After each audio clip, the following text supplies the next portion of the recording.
Estás escuchando L3, la regla del 3, el podcast de videojuegos en el que siempre somos tres, con Pablo Sánchez de Rojas, Abel Morán y Gonzalo Díaz.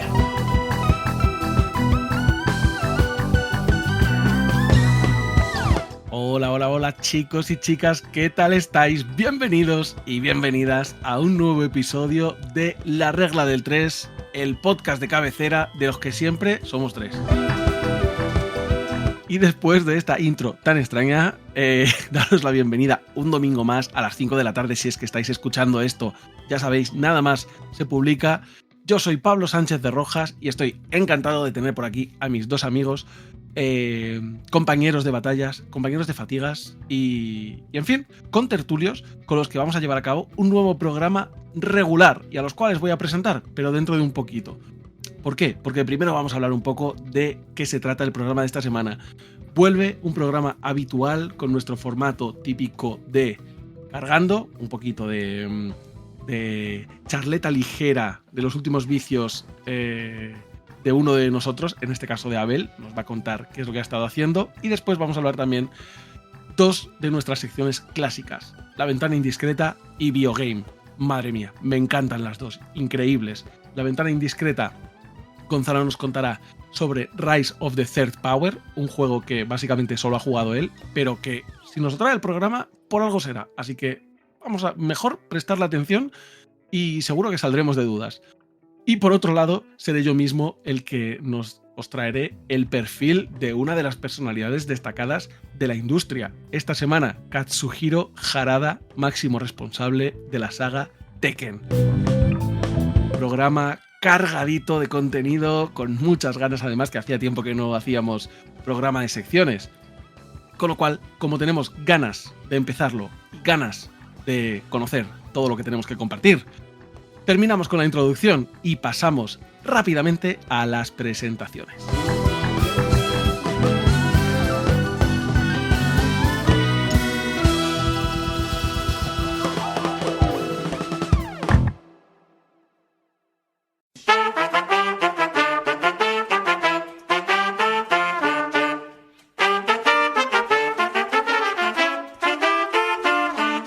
Y en primer lugar saludamos por aquí a mi buen amigo Abel Morán, el incombustible. Abel, tío, hoy no tienes sección, hoy estás entre bambalinas, escuchando, espero que aprendiendo mucho, pero también cargando un poquito. Cargando que no cagando. ¿Qué pasa, Pablo, tío? ¿Qué tal? Hoy se va a armar la rebambanamba. Eso creo que lo tenemos todos claro. Y he de decir que me ha gustado mucho tu introducción. La has cambiado, me he dado cuenta. Has presentado antes que nadie, que antes lo dejabas para el final, por deferencia. Hoy no, lo has hecho. He perdido la modestia. Esta semana abandono el barco de la modestia, de la falsa modestia. Pero casi que me parece bien, porque de repente he pensado, me parece bien. De repente es como que la gente ya sabe a quién está escuchando. Y aunque casi todo el mundo ya nos conoce, nos conocen en toda América Latina, en toda España, aparte de Portugal e Indonesia. Estados Unidos es el país que más nos escucha, según iVoox. Ya, eso también es verdad. Bueno. Y, joder, pues oye, me ha gustado, me ha gustado. Y que des ese pie de lo que viene, también me ha gustado mucho. Nada, con ganas de escucharos, con ganas de atenderos y de descubrir cositas nuevas como el Rise of the Third Power. Bueno, ya veremos. Mi cargando no creo que vaya a ser tan interesante, aunque hay algo de retro y algo más actual. Ya veremos. Sí, el cargando siempre arroja ahí joyitas muy interesantes. Yo recomiendo a la gente que esté escuchando activamente el programa, pues que cojan papel y boli, porque muchas veces los juegos de los que hablamos ahí es como, ostras, me interesa cómo se llama, rebobinas un poco para ver si consigues ver cómo se escribe, pero bueno, también una de las... O sea, formato clásico del programa, no puede faltar nuestro cargando ligerito. Nos hemos propuesto esta temporada que sea un poquito más ligerito, a ver si lo cumplimos. Gonzalo Díaz, el incongelable, otro grande que vuelve una semanita más a un programa regular y además por todo lo alto, con un Ventana Indiscreta. Aunque cuando te he preguntado me has dicho indispensables. Empieza a ganar peso sí. El nombre que le bautizó a Abel a la sección. Está ganando peso porque es un muy buen nombre, pero por otro lado, yo haciendo referencia a Abel, maldita tortuga metiche, Caparazón hueco. Pablo, tienes que subirte a nuestro barco. Lo primero, ante todo, acontecimientos de esta semana seguramente nos estén escuchando cada vez más en Estados Unidos debido a todos los compañeros venezolanos que puede que estén ahí ahora. Hostias. Esto, cuando se publique el programa dentro de un mes y medio, ya nadie Bueno, lo va a ya asociar, veremos. ¿no? Geopolítica, Pablo, geopolítica. Vale. Ok, No ok. cierres los ojos ante la realidad, Pablo. Apaga la tele y enciende la mente, Pablo. Que no te atonten, tío. Hostia. Parece una frase que dirían en el canal de YouTube Mundo Desconocido, ¿no? Sí, o o en Black Mirror. O Baldeán de Mágico también. Yo no te voy a decir nada. Pero bueno, estoy deseando conocer los juegos que trae Abel. Sobre todo porque yo no voy a jugar a nada nuevo hasta a lo mejor dentro de un siglo. Tienes que repartir demasiados paquetes. Porque efectivamente Amazon no se construyó en un día y no se hizo sola. Y la estoy haciendo toda yo. Yo solo digo que a lo mejor llevo como 200 horas en Death Stranding. O sea, ya Hostia puta. las canciones se me repiten más que el ajo. O sea, pongo la música y digo, madre mía, por favor. Pues ponte Maná de fondo o algo así, Terrible, ¿sabes? terrible. Claro. Bueno, he de decir que bueno, en su momento cuando me toque hacer el cargando, que será el próximo, voy a destriparos Death Stranding, pero vamos, como para que no tengáis que jugar nunca más ya. Para que nadie tenga que pasar por eso. Para que nadie tenga que sufrir. Voy a ser la Pero sin cura. Voy pero a sin ser spoilers, la vacuna de la polio. En el programa de 2025 soltaste algún spoiler que era del principio del juego, ¿no? Pero dije yo, joder, macho. Digo, que a quien no lo haya jugado, le revientas ahí las 2 primeras horas. No, a ver. A las primeras horas, pues se muere gente. No pasa nada, no pasa nada. Nada, gracias Gonzalo, tío. Y oye, vamos muy rapidito a empezar el programa, no sin antes recordar, ya sabéis que tenemos página web www.laregladeltres.com, la regla del 3 y no de 3, que eso es una cosa de matemáticas. Y en la regla del 3.com que encontráis, pues enlaces para entrar al Discord, para seguirnos en Twitter, para seguirnos en Instagram. Encontráis todas nuestras secciones ordenadas y accesibles a través de un clic. Esto es increíble, no Pero es porque que lo da haya gusto hecho yo. verlo. Da gusto Es que- verlo, ¿eh? Es que estoy haciendo muy buen trabajo, nadie me lo dice, Gonzalo. Y ya lo digo yo para que no lo tengas que repetir tú. Y nada más, que nos deis dinero, que nos gusta mucho, que os suscribáis a nuestro Patreon y todo Por eso, nos favor, encanta. mucho más dinero. Y si no nos dais dinero, no hace falta, pero recomendarnos a todo el mundo. Cada vez que habléis de videojuegos, decir, "Joder, pues hay 3 muchachos que lo hacen muy bien", y nos recomendáis. Porque eso yo creo que es lo que más alegría nos da, que es que cada vez nos escuche más gente. Porque si cada vez nos escuchara menos gente, pues la verdad es que sería un poco mierda, ¿no? Entonces, Está ocurriendo, además. seguir creciendo. Está ocurriendo que estamos creciendo, dices, ¿no? Sí, sí. Sí. Estamos muy contentos, pero bueno, que siga así. Hay que seguir al llamamiento por el populismo. Y ahora sí, chicos, venga, yo ya he entrado un poquito en calor con esta carrerilla de la intro y de las presentaciones. Siempre me pasa que yo entro en calor, pero como sé que vosotros todavía estáis, y los oyentes también, que me perdone, ¿eh? ¿Quién no? Pero la mayoría seguro que están al tran, pues vamos a entrar en el cargando para entrar en calor ya. Venga, tío.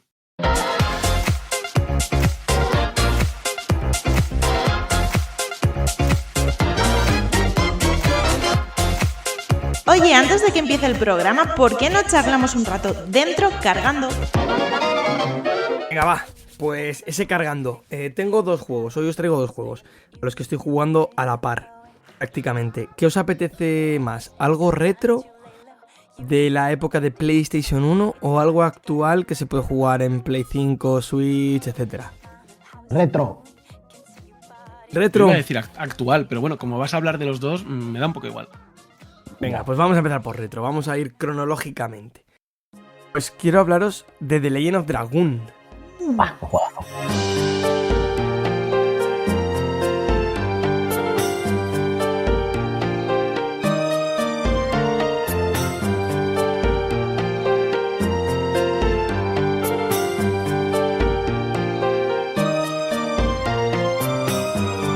Juego de PlayStation 1. Que tremenda joyita. Ahora que Expedition 33 está en boca de todos, ha estado todo el año pasado en la palestra, pues aquí hay cositas de las que The Legend of Dragoon ha bebido. Y es más, cuando hablamos de Expedition nada más salir, cuando todavía... Esto queda... No sé si me gusta decirlo, pero bueno, cuando todavía no era mainstream, ya se comentó esto. Y es que un sistema de combate de Legend of Dragoon que nos obliga, TJRPG nos obliga a estar atentos a la hora de atacar. Tiene un sistema reactivo y el cual es muy interesante. Hay que poner en valor que es un juego de una época en la cual los juegos, por ejemplo, no venían doblados y este tiene cinemáticas dobladas. O sea que a mí me voló la cabeza nada más ponerlo. Es decir, que lo estoy jugando en la PlayStation 1, estoy jugando en la tele de tubo. No me pongo el por 2 en velocidad, o sea, estoy jugándolo la experiencia original. Es verdad que los combates son un poquito lentos, pero cuando arranca una cinemática y está doblada, es como, pero ¿cómo es posible que esto esté ocurriendo? Y luego llegue Octopath Traveler 0, que no está ni siquiera traducido. O cómo es posible que directamente... Fantasian, ¿no? Que salió también el port el año pasado, hace un par de años. Sí, también. A ver, bueno. O el Tactics. El Tactics, el Final Fantasy Tactics. Este remaster que salió a finales del año de 2025.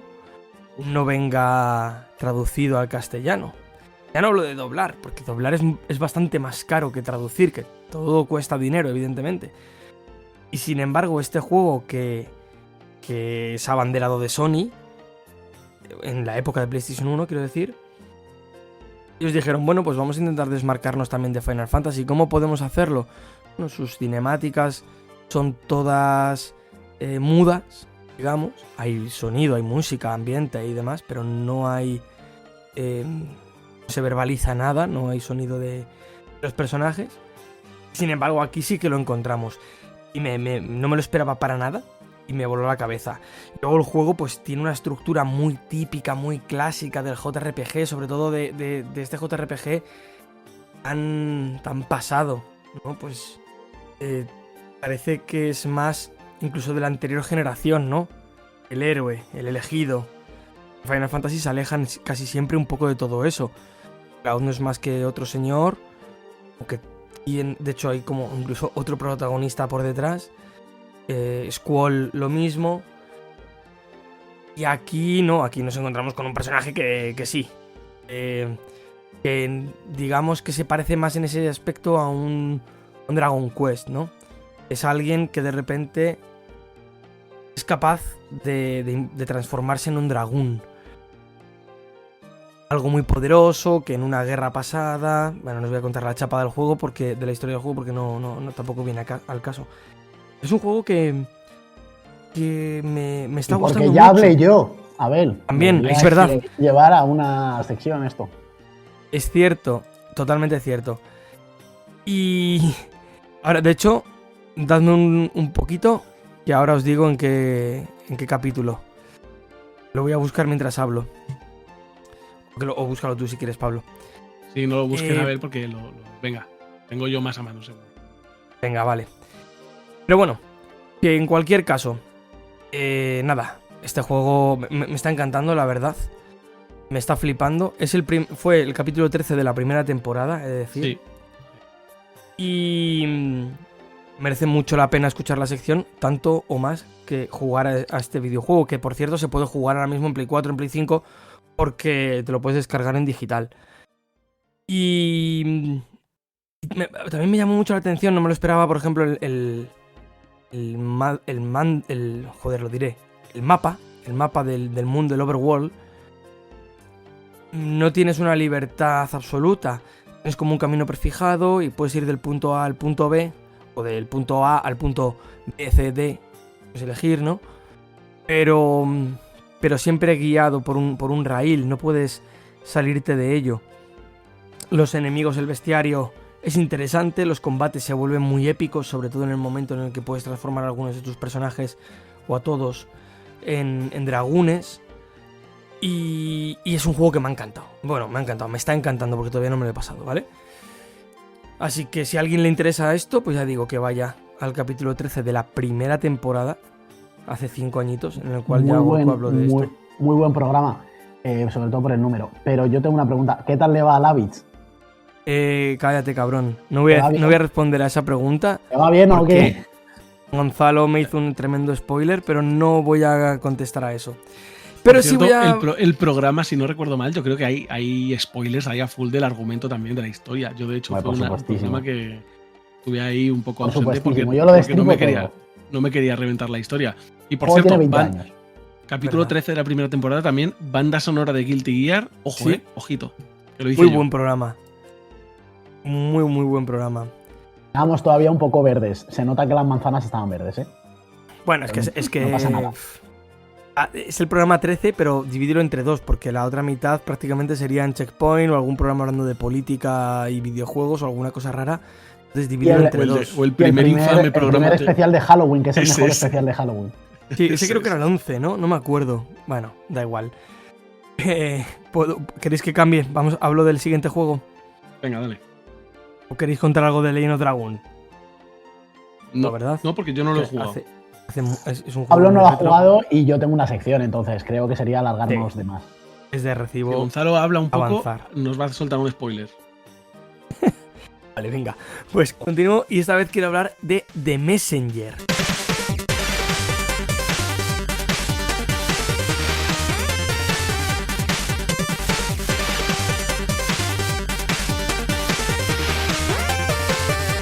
The Messenger. El chat la de aplicación. los 90, dices. Sí. O sea, ¿por qué sois tan tontos? Los dos es lo mismo, ¿eh? Los dos hemos caído en la misma trampa, in the same trap. Pero ¿por qué tengo yo que grabar con estas dos personas, tío? Bueno, juego de Sabotage Studio. Y precursor de Sea of Stars, aunque no tiene nada que ver con el título, en lo jugable, por lo menos. ¿Qué nos encontramos con The Messenger? Bueno, pues es un videojuego en 2D, de desplazamiento lateral.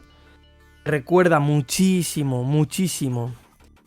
a... voy a decir a Shinobi, pero estoy buscando a Ninja Gaiden, perdón. Sí, es como Ninja Gaiden, Legend of Shinobi, un poco este rollo. Sí, eso es. Recuerda sobre todo a mí a los Ninja Gaiden de Super Nintendo, que son los que yo he jugado. Pues recuerda mucho. Bueno, también jugué el de Xbox en su momento. Pero ahí ya en 3D no tiene nada que ver, claro. Este es el juego, ahora nos quitamos las caretas, este es el juego del que dije en mi último cargando que no podía hablar de un juego que estaba jugando. Hostias. ¿Y estoy hablando yo? No puede ser. No, pero lo dije porque no quería revelar nada porque luego te lo regalé. Ah, claro, es verdad. Es cierto que este título que lo tengo aquí, lo estoy mostrando en pantalla ahora mismo, en formato físico para PlayStation 5, bien bonito, con el Guapifeo, que es un personaje que nos ayudará a revivir, que da sentido a revivir 1001 veces. Y el propio mensajero, es este ninja, pues me lo regaló por mi cumpleaños Pablo. Y el cabrón me engañó. Porque me dijo, es cortito, nada, en 4 o 5 horas te lo pasas, llevo 12. Llevo 12 horas. Y no te lo has pasado todavía. Y no me lo he pasado. No, pero porque quería que te pensaras que estás en el final, sabes un poco, ¿no? El tema. Pero sí. Y de hecho hace poco hablando con él también me dijo, estás a punto de acabarlo. Y yo pensé, no me lo creo. Me lo creo, cabrón. Eso es lo que pensé. Pero bueno, hablando de este título, me está gustando mucho. Me está gustando mucho tanto la banda sonora, que es tremenda, como en lo jugable, que se juega muy sencillo, muy bien. O sea, no quiero decir que el juego sea sencillo, pero su jugabilidad es... muy fluido, ¿no? Sí, eso es muy fluida. Y he de decir que el juego, al principio dices, ay, es que a mí el rollo Shinobi, el rollo Ninja Gaiden a mí no me va. Bueno, no pasa nada. ¿Por qué? Porque luego esto en un momento dado del videojuego torna a otra cosa, la cual no voy a decir porque me apetece que todo el que lo juegue, sí. perdón, o el que lo haya jugado, también se lleva la sorpresa. Además, este juego creo que tendrá un par de años o 3, no lo sé, no sé de qué año es, en verdad. A lo mejor es más. Alguno es más, ¿eh? Y puede ser, porque... Un par de años tiene Sea of Stars. Claro, eso es.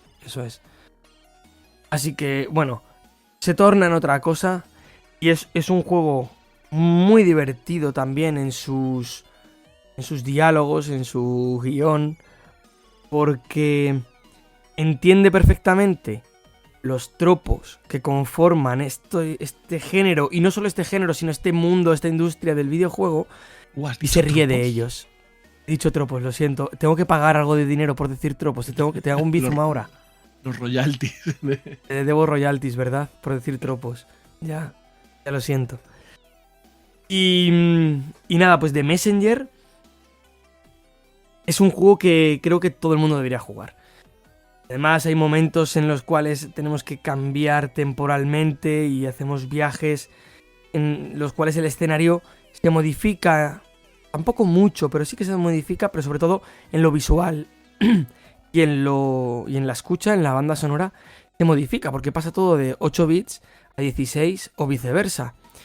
Y es muy interesante el diseño de niveles que plantea con todo esto.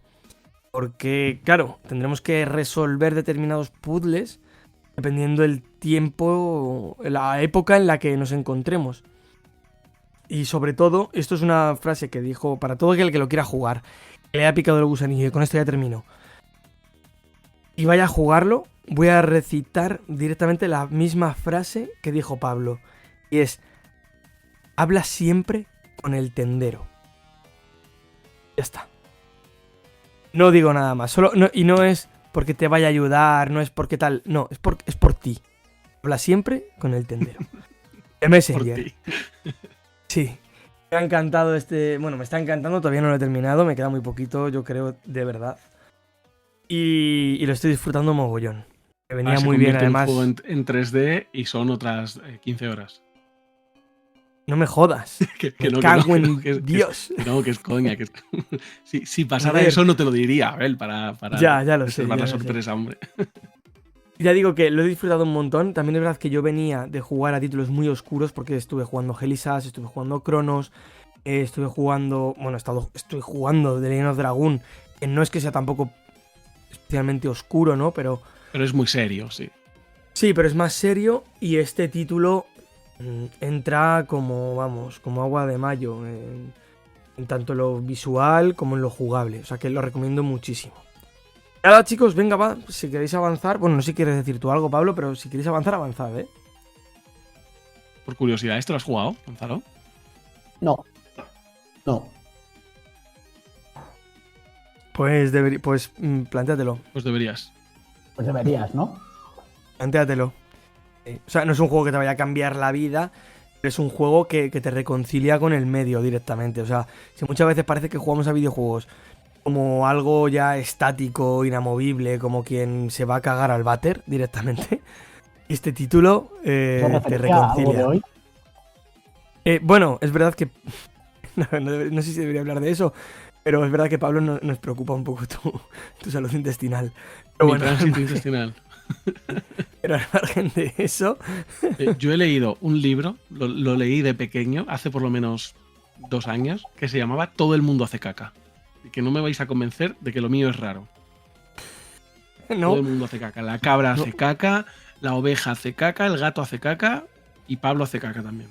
Y hacerlo no es raro, lo raro es que tardes tanto tiempo. No me vais a sacar los colores. Aquí lo digo.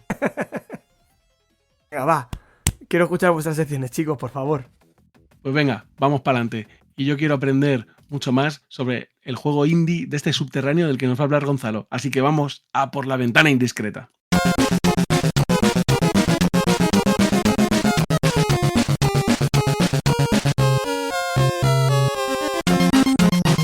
Esto es La Ventana Indiscreta, donde asoman los mejores videojuegos independientes. Pues bueno, chicos, yo hoy os traigo un jueguito que me preocupa seriamente porque creo que efectivamente solo he jugado yo en el planeta Tierra.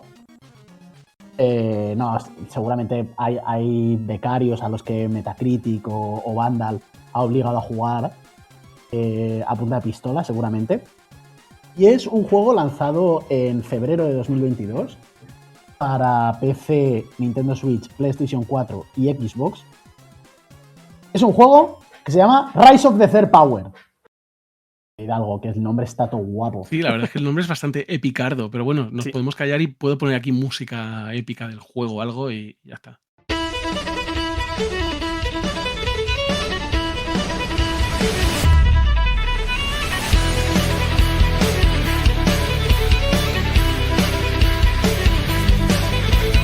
Pues un nombre muy chulo, sobre todo porque dentro de que es un JRPG clásico, además vosotros ya habéis visto la estética, con esta estética de arte de 16 bits. Bueno, es un juego desarrollado por Stegosoft Games y Dangen Entertainment. Y básicamente hace un poco referencia principalmente a un poco la aproximación sobre los conflictos geopolíticos que vivimos en la mayoría de JRPGs. Y es que la trama se sitúa en el continente de Rin, que es un mundo pues fuertemente inspirado en los conflictos geopolíticos, un poco el entorno entre guerras, entre la Primera Guerra Mundial y la Segunda Guerra Mundial en Europa. Entonces nos traslada a un entorno en el cual hay 3 grandes países. Firinfia, que es una monarquía estándar, monarquía absolutista, con obviamente reinado hereditario. Arcadia, que es la clásica dictadura militarista, ¿no? Donde hay un emperador. Y Tarik, que es un sistema democrático en el cual, pues bueno, el mundo sobre todo acaba realizando pues ese tipo de crítica un poco a los 3 sistemas, y a partir de tensiones pues entre estas facciones pues surge la narrativa centrada pues en la lucha clásica. Eso sí que hay que tenerlo en cuenta, que el enfoque un poco de la historia principal sí que es bastante clásico, ya que es lo típico de un líder expansionista cuyo objetivo es dominar Rin. En este caso pues es Arcadia, que ya como tiene los militares pues lo tiene a mano, ¿no? Lo de querer expandirse. Y bueno, decide dar una especie de golpe de estado con unas tramas, bueno, asesinatos en las sombras a Firinfia, teniendo en cuenta que Tarik, una de las grandes críticas que se le hace dentro del juego, es que los sistemas los sistemas democráticos se paralizan en su burocracia. Y de hecho es algo que a nosotros nos afecta, porque a la hora de cuando vamos allí en el momento del juego, nosotros tenemos como mucha prisa en realizar ciertas acciones, y ellos todo el rato lo tienen como que llevar a debate todo, como que llevar a congreso todo y aplicar según unas medidas legales y ciertos tipos de cosas que para las que nosotros, que vivimos en una democracia, pues lo vemos como normal, pero que obviamente el juego traslada esas preocupaciones sobre los retardos, la corrupción también que tienen los sistemas democráticos, al mismo tiempo también que en el sistema de Arcadia pone en cuestión, ¿no? El autoritarismo fundamentado.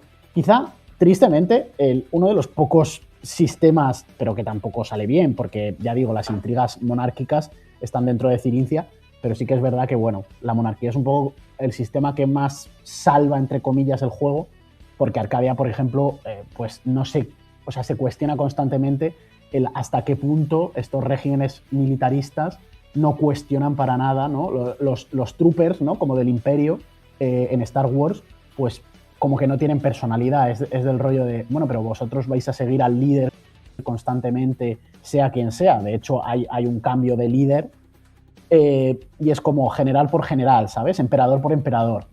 Ellos hoy es A y mañana es B, pero siguen las órdenes a pies juntillas. Entonces, básicamente la historia combina temas políticos y sociales con, obviamente, ya digo, estos elementos clásicos de la fantasía y de los JRPG, que básicamente entiendo que este juego haya sido un juego mucho más desconocido porque mucho de lo que se profundiza es a través del diálogo y de las relaciones interpersonales de los juegos. Y es que el gran problema con el que venía, ya os digo, es que a la hora de profundizar en estas relaciones y un poco en toda la trama dialéctica que tiene el juego, pues el juego llegó sin traducir.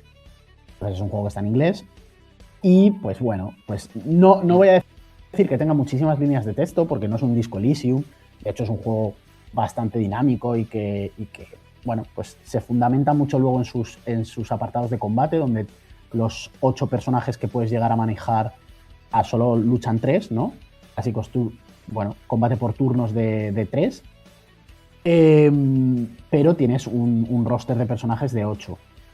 Pues bueno, dentro de estos 8 personajes, cada uno tiene roles y habilidades completamente específicas y que simplemente te llevan a tener personajes que tienes que aprender a manejar y que cada uno se va a ajustar más a tu estilo de juego. Sí que tiene unas cuantas cosas bastante interesantes, y es que, hablando de las mecánicas principales un poco del juego, ya digo, los turnos son dinámicos, el orden se fundamenta pues, en si nos emboscan o somos emboscados por los enemigos, ya que los enemigos los vemos en el mapa. No son combates aleatorios al estilo de la saga Final Fantasy en todas casi sus primeras 10 ediciones, sino que podemos ver a los enemigos y tiene un poco esta dinámica a lo Persona, en el cual si te pillan a ti, pues empiezan ellos, y si les pillas tú, pues empiezas tú. Aunque sí que es verdad que la estadística de velocidad pues ayuda, aunque quizá está más relacionada con el tema de evasión.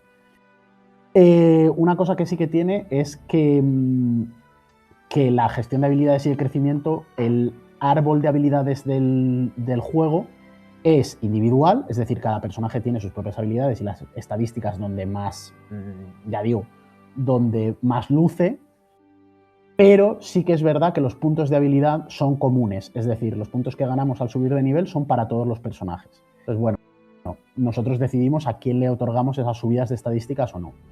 Y eso también está un poco relacionado con el hecho de que, aunque nosotros acabemos eligiendo una party de 3 miembros que sea el que más se ajuste a nosotros, el juego juega con una mecánica de desgaste, es decir, no podemos estar usando siempre a los mismos personajes porque se van gastando, en eso tiene como una mecánica un poco Dark Souls, que es, tú puedes hacer los distintos entornos, los distintos mapas, los puedes limpiar de enemigos, pero si solo has usado los 3 mismos personajes, estos se van a ir cansando. Que es básicamente desgaste. O sea, la mecánica es desgaste. Entonces, cuando llegan al 100% de desgaste, hacen mucho menos daño, pero les hacen mucho más daño. Es decir, hacen un 25% menos de daño, de hecho, y reciben un 50% más. Entonces, ¿qué te obliga a eso? A ir rotando el roster. Porque la otra manera de quitarles... O sea, hay muy pocos... hay unos objetos que te quitan el 25% de cansancio, de desgaste, pero estos consumibles solo se pueden lootear porque algo que tiene también raro o cuestionable, ¿no? Es que el loot de los cofres es aleatorio. A los cofres, salvo aquellos que tienen pues, porque el juego luego, el avance en los mapeados suele seguir una dinámica de dungeons. Entonces, casi siempre tienes que ir progresando hasta encontrar las 3 llaves. Es decir, primero una llave de bronce que te abre un acceso a una parte de la mazmorra, luego resuelves puzzles y haces cosas para obtener la llave de plata, y ya finalmente obtienes la llave de oro que te da acceso como a la parte final del mapa en el que estés. Ya puede ser un castillo, puede ser lo que sea, y ahí pues habitualmente hay una boss fight y bueno, todo bien. Pero dentro de esta dinámica, ya te digo, tú puedes ir limpiando el mapa. Y los enemigos a los que te hayas cargado, si jamás respawneas, no van a respawnear. La única manera de respawnear es o bien que hables con los mercaderes. Los mercaderes tienen una opción que implican respawnear a los enemigos porque quieras grindear más y quieras subir más nivel y quieras estar haciendo ahí, pues eso, farmear a saco.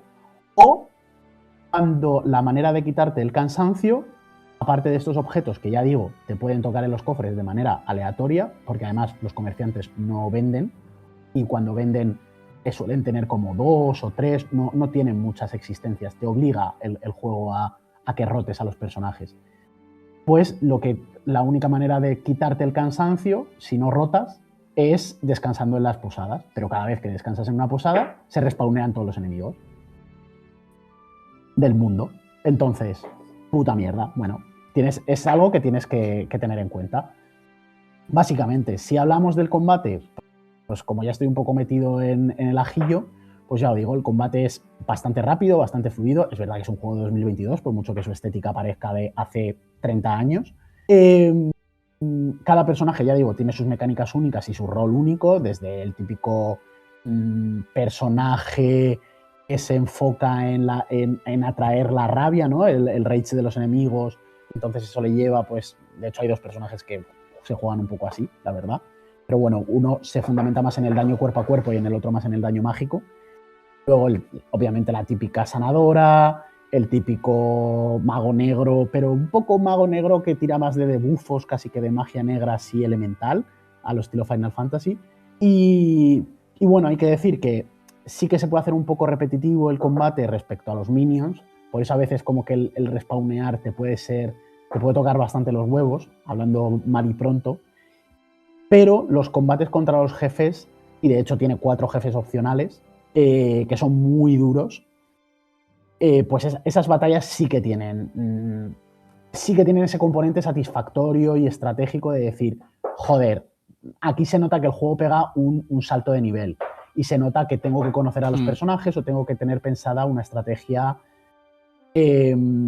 para poder hacer, lo que sé, hacerme cargo de este bicho. E incluso llegar a tener, una de las cosas que te explican muy pronto en el juego es cómo usar, ya digo, los ataques mágicos y los ataques en general no tienen afinidades elementales, pero sí que hay objetos que tienen afinidades elementales y hay enemigos elementales que si no les bajamos la resistencia no nos los podemos cargar. Entonces, bueno, tiene estas cosillas, obviamente de JRPGs, que no rompe nada, no es algo que os pueda decir este juego os va a cambiar la vida, porque el combate es ágil y demás, pero no os va a cambiar la vida. Para mí la historia está bastante bien. O sea, la historia está bastante bien sobre todo porque dentro de lo que es un juego de fantasía y un RPG, sobre todo lo que hace es da una visión crítica de los sistemas políticos y de los sistemas sociales que se podrían vivir, ¿no? en un JRPG. Y luego pasaría un poco a la estética, al arte, al pixel art, ¿no? Porque es verdad que el mundo pues, es el típico mapa con múltiples biomas. Ya digo, Tarik, que es la democracia, pues es un poco el país del desierto, ¿no? Arcadia, que es el entorno militarista, es el país de la nieve, el país frío. Pero luego, como nuestro personaje principal, del que es realmente del personaje del que quiero hablar y del que va esta sección, ya no solo va del juego. El juego está bien, pero yo vengo a hablar de Rowan, que es uno de los personajes que me ha marcado en este último año. Vale. Entonces, ahora dejo a Rowan un poquito aparte, pero luego hay muchos escenarios de piratas y insulares y demás, porque Rowan es un pirata, ¿vale? Entonces, bueno, el mundo es así, los personajes, pues,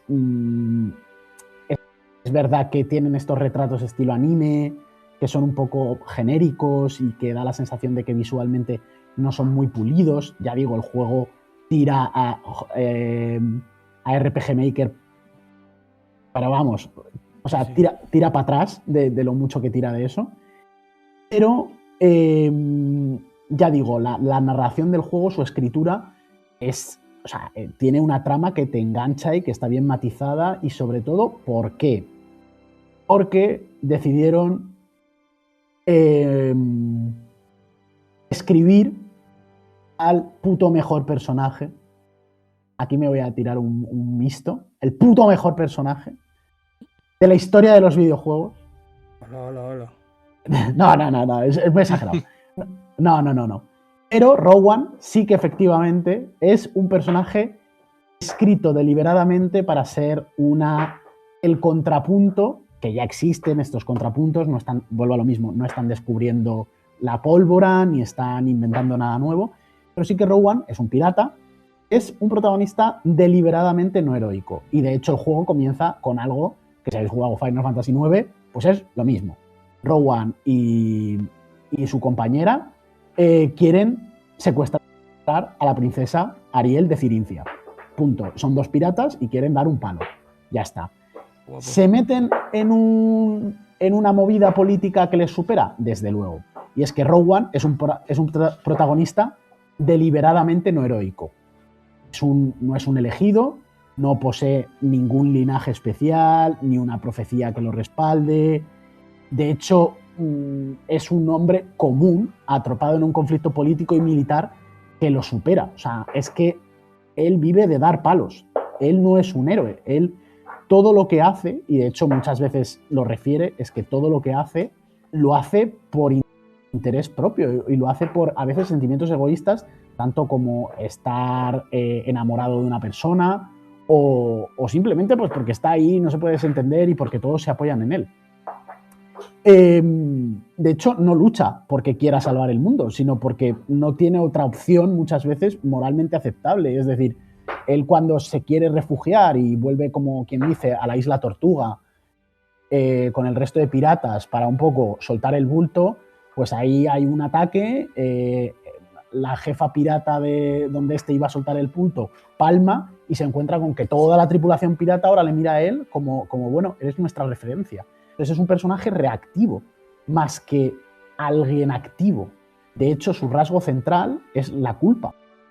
El pasado de Rowan está marcado de decisiones, o sobre todo indecisiones, que contribuyeron indirecta. Es decir, Rowan no nos habla de un personaje sino que le hayan pasado cosas, sino que a veces ha sido tan parado o ha dejado tanto pasar la vida. De hecho, claramente es un alcohólico y esto es algo que está presente a lo largo de todo el juego, pero todo eso le ha contribuido a tragedias personales que a diferencia de otros personajes que cargan con traumas externos, ¿no? Como es el caso de la princesa, ya digo, pues la princesa pues al final han matado a su padre, que es el rey Olala, pero no tiene un conflicto interno y persistente, ya que Rowan se responsabiliza de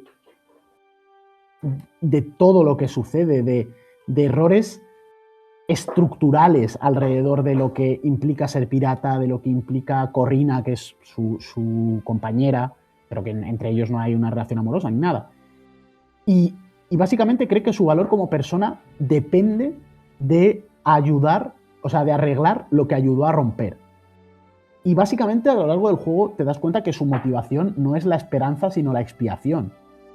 De hecho, Rowan, a pesar de ser el primer personaje con el que juegas, no destaca, no destaca por la fuerza bruta, ni por un carisma inspirador. De hecho, su rol es el de estratega, pensador y observador crítico. Es claramente un personaje uliseico, es decir, es un intelectual antes que un guerrero, porque analiza las consecuencias políticas de las acciones que va a hacer, cuestiona la legitimidad del poder y de la guerra, y es consciente de que incluso las buenas decisiones tienen víctimas. Esto refuerza obviamente el tono adulto del juego, porque Rowan entiende que no existen soluciones limpias y muchas veces es el contrapunto a los personajes, ya digo, tanto a la princesa, que es un personaje bastante más infantil, o al propio príncipe de Arcadia, que también va a formar parte de nuestra party, y que dices, este tío va de noble, va de tal, pero es un tío que ha nacido en el poder. Entonces, básicamente el arco de Rowan nos habla de un arco de personaje que se puede dividir en 3 etapas. El primero es la negación y el autocastigo, porque Rowan al principio del juego actúa desde una lógica de castigo personal. Se involucra en la misión porque debe hacerlo, acepta el sufrimiento como algo que se merece porque el palo no le sale bien, no hacen bien el secuestro, entonces pues entiende que los militares le han servido a la guarida de los piratas y que, bueno, pues al final les han encontrado, como es un outsider y viven fuera de la ley, pues tarde o temprano la ley les iba a alcanzar. Entonces no se permite descansar, ni creer en el descanso, ni creer en que merece un futuro digno. Y el juego en ese momento lo presenta como un personaje competente, pero emocionalmente paralizado. Y a medida que avanza la historia, Rowan sufre una confrontación moral, porque tiene que tomar decisiones, ya digo, como todo el mundo le mira a él, como líder, donde no hay una opción correcta, donde hay personajes que vemos y con los que compartimos el entorno que sufren consecuencias directas de sus planes. Y de hecho, compañeros que no comparten su visión pesimista, ya os digo, o sea, tanto la princesa Ariel como... Es que parece la sirenita. Bueno, esta etapa es clave porque el juego no le recompensa automáticamente por tomar decisiones difíciles, sino que tú vas viendo cómo algunas decisiones empeoran la situación, reforzando el conflicto que él tiene de manera interna, porque se vuelve a sentir culpable y vuelve a castigarse y vuelve a cuestionarse. La etapa final del juego pues es una etapa de responsabilidad sin redención total. El punto más interesante del arco de Rogue One básicamente es que no alcanza una redención completa, sino que aprende a aceptar que no puede salvar a todos, comprende que actuar correctamente pues no elimina el daño previo, es decir, que nada puede borrar el pasado, y pasa de la culpa paralizante a la responsabilidad consciente. Entonces lo convierte en un protagonista maduro que no se perdona, pero sigue adelante. De hecho, su relación con el grupo, Rogue One funciona como un contrapunto emocional. Ya os digo, Reina es la sanadora del grupo y es la representante de una especie de resistencia, ¿no? Que urde planes en las sombras y demás, y forman parte, como, bueno, son los clásicos clérigos, ¿no? Y forman parte de una religión, pero que sí que tiene motivaciones políticas. Ariel, pues ya digo, es una princesa que vive pues en su mundo de princesas. El príncipe Gage, pues al final lo pasa lo mismo, porque es un príncipe y él piensa que los ideales principescos y que esos ideales de lealtad y demás funcionan todo el rato, pues ellos luchan por esos ideales, por esa pues venganza o supervivencia. Rogue One simplemente lucha por coherencia moral y porque considera, ya digo, que tiene que pagar, tiene que mejorar por las cosas que ha hecho mal. Su falta de optimismo hace que el resto de los personajes brillen, de hecho, emocionalmente. De hecho, podemos ver los conflictos no tan arquetípicos o no tan típicos como lo que son, como la princesa sin reino, el príncipe heredero, la monja rebelde, o bueno, ya digo, o el mago negro sin alma, porque es un poco así, es el mago negro sin alma, sino que él es un líder que lidera más que por autoridad, por necesidad estratégica, y que el ser constantemente el contrapunto de estos tropos, ¿no? Hoy es el día de los tropos, de estos tropos clásicos del RPG, pues hace que él sea alguien importante para el grupo, porque el grupo no gira alrededor de Rogue One como héroe central, sino que lo cuestiona, en ocasiones lo corrige, y esto lo que hace es que implica que el juego mantiene su tono coral. De hecho, es tan importante como, ya digo, Rogue One en el gameplay es un soporte táctico, básicamente es un debuffer, controla el ritmo del combate, pero no es el DPS principal, el DPS es Corrina. Su función es como habilitar a otros. De tal manera, Rogue One se juega como es Rogue One, que es que Rogue One no brilla, pero sin él el sistema colapsa. Por lo que es un buen ejemplo de coherencia entre narrativa y mecánica. Y básicamente, Rogue One representa varias ideas clave en el juego en sí, que es que la guerra no necesita villanos caricaturescos, porque él constantemente lo que refleja es que por mucho que el emperador de Arcadia, bla, bla, bla, eso es un villano caricaturesco. Simplemente en los conflictos reales basta con que personas comunes tomen malas decisiones bajo presión, con que las cosas saldrán mal y habrá guerra y habrá víctimas y habrá gente que sufra las consecuencias. Y la responsabilidad moral no desaparece con las buenas intenciones y el mundo no se salva con heroísmo, sino con sacrificios incómodos. Rogue One es más cercano a protagonistas de RPGs políticos o otros juegos más que a los héroes clásicos de la fantasía, por lo que a mí este personaje en este juego indie, que es un protagonista profundamente humano y que está diseñado para incomodar más que para inspirar, pues básicamente nos traslada a un lead, ¿no? A un lead character que no busca ser querido, que no ofrece soluciones fáciles, que no promete finales felices, sino que nos traslada que la victoria siempre tiene un coste y donde crecer no significa ganar, sino aceptar la complejidad del mundo. Básicamente no os voy a spoilear, yo ya he spoileado suficiente. Yo os recomiendo que lo juguéis. Es un juego no excepcionalmente largo, yo creo que en unas menos de 30 horas o 15, 20 horas, yo creo que te lo puedes pasar. Sin hacer los extras, sin hacer, ya digo, los 4 enemigos estos legendarios, sin hacerte la arena, a lo mejor sin verte todo el mapa, pero yendo a la historia principal, yo creo que como en unas 10, 15 horas te lo puedes sacar. Pero es un juego interesante y sobre todo que ha diseñado un personaje de una manera bastante inteligente y que me ha resultado muy atractivo. Y vuelvo a lo mismo, se necesitan personajes más humanos y personajes que sean que tengan esta coherencia, ya digo, ludonarrativa, ¿no? Se le juega igual que se le escucha y constantemente es un personaje que nos traslada cosas del mundo real a algo como el mundo de los videojuegos, donde todo a veces parece muy, muy prefabricado. Pero bueno, no sé qué os parece, yo os lo recomiendo. Es un muy buen juego, está en Steam, está en todas partes, vamos. Yo lo juego en Switch, pero está en todas partes. A mí me encantan estos indies Sí.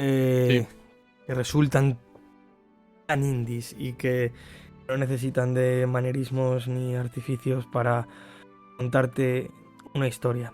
Sobre todo artificios en lo visual, ¿no? Que es como, Muy- fíjate que bien se ve todo, no, es como hecho con RPG Maker y si no lo está, lo parece. Y sin embargo, él es consciente de que su mayor peso está en la historia.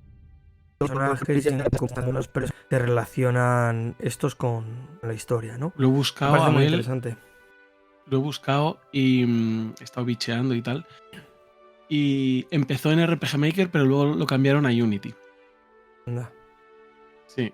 Y bueno, eso que estaba aquí mirando el juego, la verdad es que visualmente tiene un aspecto también súper colorido. O sea, se le ve indie, no deja de ser indie, pero bastante atractivo. Y sobre todo lo que son los diseños de batalla y tal, me parece como muy, muy atrayente. Encima, lo que comenta Gonzalo de la duración, me parece también un Acierto. plus. Sí, sí, que puedas pasártelo sin necesidad de que sean 50 horas a lo mejor. Lo de la ambientación, veo aquí en Steam, dicen que está inspirado por el clima político de la Europa de finales de los 30. O sea, bastante Joder. curioso, no deja de ser un mundo de fantasía, lo que tú hayas contado, de Arcadia y tal, que por cierto, ¿cuántos videojuegos tendrán un reino que se llama Arcadia? No sé, unos cuantos. Y he visto también que está eso, que está baratillo, bueno, 20 pavetes, de oferta lo podéis pillar por 10 pavetes. Y esta gente, que se llaman Stegosoft Games, aparte tienen otro juego, también otro JRPG, que se llama Arafel, que es bastante más antiguo, pero que debe ser el mismo rollo, por lo que he ido viendo. Y este lo mismo, incluso más barato lo podéis pillar, ¿eh? Este de oferta, como tiene más años, pues por 4 eurillos yo creo que lo podéis pillar. Y bueno, también te lo digo a ti, Gonzalo, porque si te ha gustado y tal, pues igual te interesa echarle un vistazo a este Arafel, que parece curioso. Pero muy buena pinta, ¿eh? Todo lo que has contado, Gonzalo. Me llama mucho la atención. Eso sí, tanto Arafel como el otro, lo que comentabas, ¿no? Tú, Gonzalo, que están en inglés, no están en castellano. Bueno, dices, no, si no tiene mucho texto, tal, no sé qué. Vale, pero no deja de ser un JRPG, ¿no? Va a haber bastantes conversaciones y cuadros de diálogo. Para quien no controle el idioma, pues casi mejor buscarse otra cosa, ¿no? Que esto es una pena, pero bueno, Y qué pena. hay que comentarlo. La verdad es que es una de las cosas, pero bueno, como antes también hacía referencia a Abel, ¿no? A las traducciones de videojuegos, ¿no? Puedo entender que este juego, igual que puedo entender que su juego anterior, para Stegosoft Games, que son 3 mataos, pues ellos no lo traduzcan, ¿sabes? No, creo que Square o Sony no tienen la misma excusa. Pero sí, ya reconozco que puede ser algo que eche un poco para atrás, pero aún así, vamos, los diálogos tampoco son ultra mega complejos ni tal. Bueno, creo que es asumible, pero bueno, que entiendo que es algo que puede pesar. Ahora bien, yo ya digo, animo a todo el mundo a que lo pruebe, a que le dé una chance y se va a divertir. Se va a divertir porque es un juego bonito, es un juego interesante. Y ya digo, a mí Rowan pocas veces me ha gustado más un personaje. Me parece un tío súper interesante y uno de estos personajes de videojuegos que pasan inadvertidos porque no está dentro de una superproducción francesa a la que luego se le da bombo y platillo y gana unos juegos. Joder, la pullita no podía faltar. Juegos. Pero bueno, ya está, no voy a decir nada más. Ha cambiado de pullear a DJ Mario a pullear a Expedition. Yo jamás pulleo a DJ Mario. No. Me chocas. Yo no pulleo a nadie. Tampoco. Que oye, Gonzalo, que muchísimas gracias, tío, por la ventana indiscreta. Mola, además, que traigamos juegos, además, que son así indies. No, ventana indiscreta. Voy a hablar de... No voy a decir Expedition 33, pero voy a hablar de Silson. O voy a hablar de Balatro. Expedition 33. Es que, ¿por qué ha tenido que salir ese? No se estaba hablando del demonio hoy. Madre mía. Bueno, pues eso, Gonzalo, que muchas gracias, tío. Que lo he disfrutado un montón. Espero que la gente lo haya disfrutado también. Que lo haya conocido algún que otro fan de los JRPG y que lo hayan añadido a su wishlist, porque la verdad que tiene buenísima pinta. Y con esto, si os parece, chicos, yo creo que podemos pasar a la siguiente sección.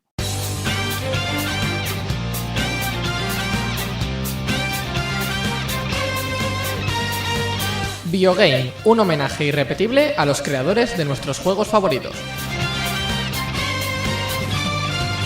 Bueno, os voy a ser sinceros.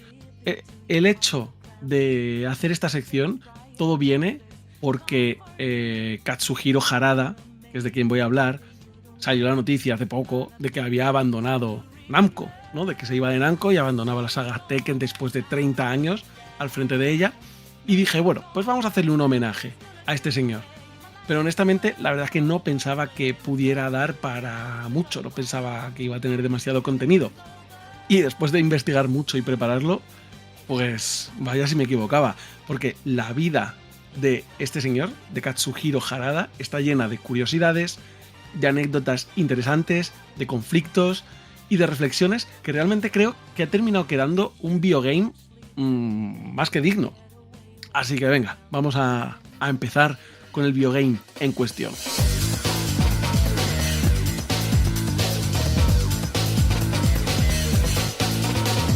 Katsuhiro Harada nace en Osaka, Japón, el 10 de junio de 1930 y crece en la prefectura de Nara, aunque más tarde se acaba mudando a la ciudad de Tokio. Sus padres no le dejan tener una consola doméstica, ya se sabe por estos prejuicios de las antiguas generaciones de padres japoneses contra los videojuegos, así que el jovencito Harada se iba a escondidas a los salones recreativos, de donde tuvieron que sacarle a rastras unas cuantas veces. Durante su juventud aprendió judo, karate, algo de taekwondo. Era un tío extremadamente aplicado en sus estudios. De hecho, acabó consiguiendo plaza en la Universidad de Waseda, que esto va a ser más importante más adelante. Pero es una de las universidades privadas más prestigiosas y de difícil acceso de todo Japón. Y allí estudió psicología y algunos cursos de chino y se hizo capitán de... No me sale ahora mismo la palabra, me sale fragata, pero ¿cómo se llaman estos que hacen como carreras de balsas muy largas? ¿Cómo se llamaba esto? ¿De remo? Sí, bueno, es como sí, algo así. Se hizo capitán del equipo de remo, ¿vale?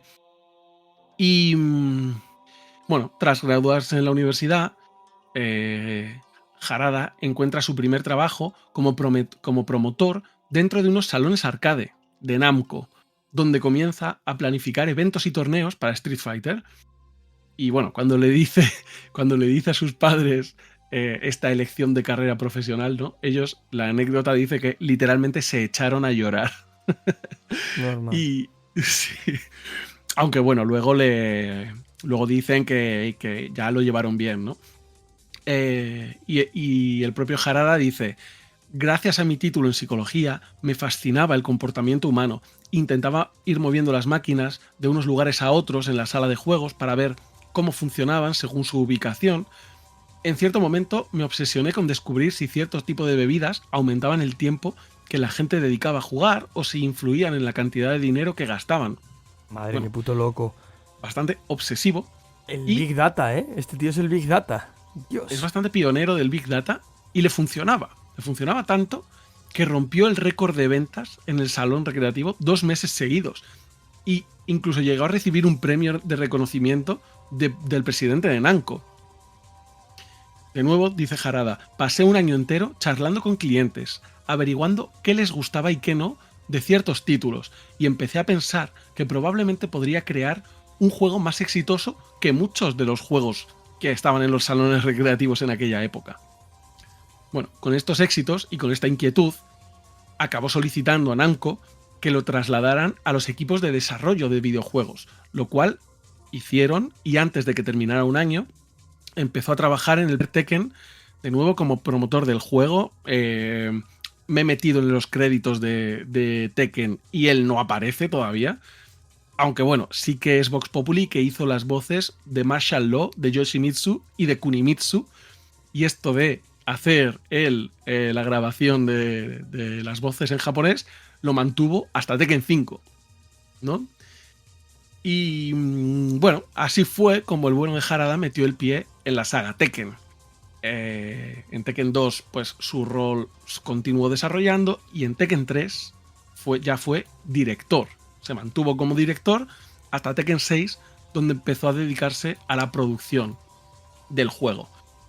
Y así ha seguido hasta Tekken 8, no solo en la saga Tekken, sino que entre sus digamos, los títulos en los que ha participado se encuentran otras obras como ser codirector del Street Fighter Cross Tekken, ser productor del Pokémon Tournament de X, que es este juego, Abel, que era como un Tekken pero de Pokémon. Sí, lo conozco. Fue también codirector de Soul Calibur 4. De hecho, creo que es miembro del Project Soul, que es el equipo de Namco que se encarga de los Souls Calibur. Y también se le puede ver al propio Katsuhiro Harada en Soul Calibur 5 como personaje extra él mismo, ¿no? Himself, Wow. en un desafío. Bueno, y esto es un poco como la biografía, ¿no? Lo que el mínimo que tendríamos que cumplir para hacer un biogame. Ahora viene la salsa, la enjundia, lo bonito. y lo que verdaderamente me ha parecido súper curioso e interesante de este perfil. Y espero que lo disfrutéis vosotros también. A ver, Katsuhiro Harada es bastante activo en redes sociales. Vamos, que le mola mucho Twitter. Y ha tenido momentos bastante memorables. Como por ejemplo, en una ocasión le preguntaron sobre Leo. ¿Vale? Leo es un personaje andrógino de la saga Tekken. Y alguien le preguntó, oye, que si Leo es de género no binario.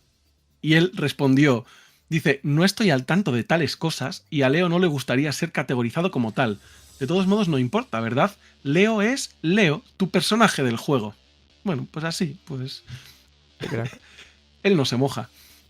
Una vez alguien le increpó y le dijeron en Twitter, le dijeron que el personaje de Lucky Chloe, que es una especie de influencer que la verdad que da bastante grima, ¿no? De Tekken 7 me parece, le dijeron que no era nada popular en Estados Unidos y le pusieron como un link a unos foros y no sé qué, y él respondió, ¿vale? Esta no es una cita textual, pero es como aglutinar varios tweets de los que puso a distintos mensajes al respecto. Dice, tranquilos, ese personaje es exclusivo de Asia y no estará en tu región. Tenemos más personajes nuevos en Tekken 7. Te haré un skinhead musculoso. Lo cual no era verdad, ¿vale? No era verdad. Lucky Chloe no era exclusivo de Asia, era un personaje normal y no hay ningún skinhead musculoso. Eso lo dijo para vacilar al estadounidense que le puso lo de que no era muy popular, ¿no? Ahí queda el vacile.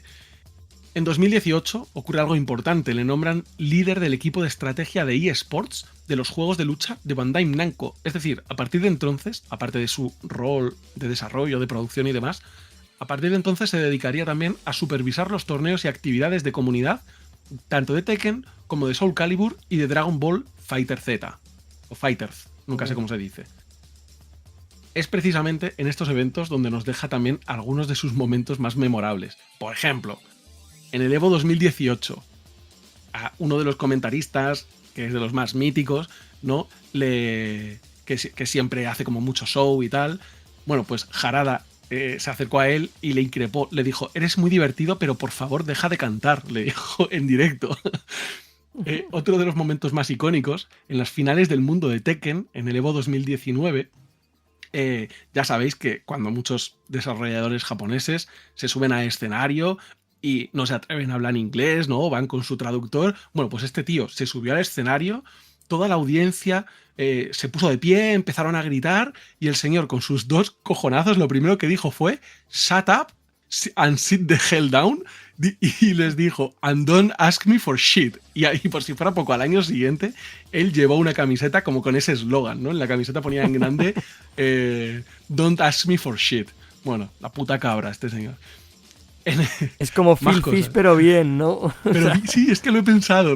Cuando lo estaba investigando digo, hostia, este tío es como Phil Fish, pero mejor, sí, pero simpático. Sí, sí. En el Evo 2022, también está en YouTube, lo podéis ver, pusieron un teaser de Tekken 8, que además mola un montón porque creo que sale como con gráficos de Tekken 1 y de repente cambia y se ve a Kazuya en una ultra definición 4K brutal y es un teaser muy chulo. Y bueno, pues Harada no pudo resistir la emoción y se sube a la cabina de comentaristas y están ahí todos con mascarilla, celebrando y dando saltos, ¿no? Muy entrañable también. Qué guapo. Y en el Evo 2024 cogieron a unos cuantos streamers, los emparejaron contra otros jugadores de la comunidad que estaban ahí en el auditorio y en el último enfrentamiento él se presentó voluntario, ¿no? Entonces se enfrentó al streamer Lily Pichu y cuando dijeron ¿quién se quiere pegar con ella? Tal, él levantó la mano, que estaba ahí en la primera fila, y hicieron ahí como la ¿cómo se dice? La exhibición, ¿no? Y el enfrentamiento estuvo bastante igualado, por cierto. Pero le pegó, ¿no? Le pegó. Estuvo igualado. Pero, Eso en Japón se puede todavía, ¿eh? Ya, pero dices en la vida real. En Japón no está mal visto, ¿eh? Bueno, y Educar pegando. Ha leído mi libro. Pasamos a algo que seguramente conocéis también, que son las 2 rivalidades bastante mediáticas que tuvo. La primera de ellas fue con Yoshinori Ono, que es productor de Street Fighter entre los años 2008 y 2020. Ambos se conocen. La menudo gilipollas Yoshinori Ono, ¿eh? No, hombre, no. Son gilipollas. Ahora verás por qué. Se conocen en torno al año 2000. Iba a decir 2002, no sé por qué. En torno al año 2000. Y a partir de entonces se empiezan a llevar bastante bien. Y en entrevistas ambos decían, no, pues me gustaría colaborar de alguna manera con el otro, tal, ¿no? Lo decía Harada por un lado y lo decía Yoshinori Ono por otro lado. No, pero Yoshinori más con la boca chica, ¿eh? Bueno, y en algún momento fue él, ¿no? Fue Ono el que lanzó la idea de hacer 2 crossovers, uno por cada compañía, para potenciar la fanbase de ambas sagas. Al final Street Fighter y Tekken son juegos de lucha, sí, pero son bastante diferentes en su aproximación al género y querían un poco beber las audiencias de uno del otro, incluso pese a ser de compañías distintas, lo cual es una cosa bastante excepcional dentro del mundo de los videojuegos, que 2 franquicias que no están bajo el mismo paraguas corporativo se llevan con esta relación de amistad. Es buenísima idea. Total. Porque además sí. Lo típico de el público tiene siempre que decidir: yo es que soy más de Tekken, no, yo es que soy más de Street Fighter, no, yo es que soy más de Soul Calibur, o yo es que soy más de Super Smash Bros. Pues no, de repente es como, si puedes jugar a todo y disfrutar de todo igualmente, que no pasa nada. Y este darse la mano me parece súper interesante. No, bueno, y ellos lo estudiarían muy bien y llegarían a la misma conclusión que tú, que es que era beneficioso para ambos. O sea, que está súper bien.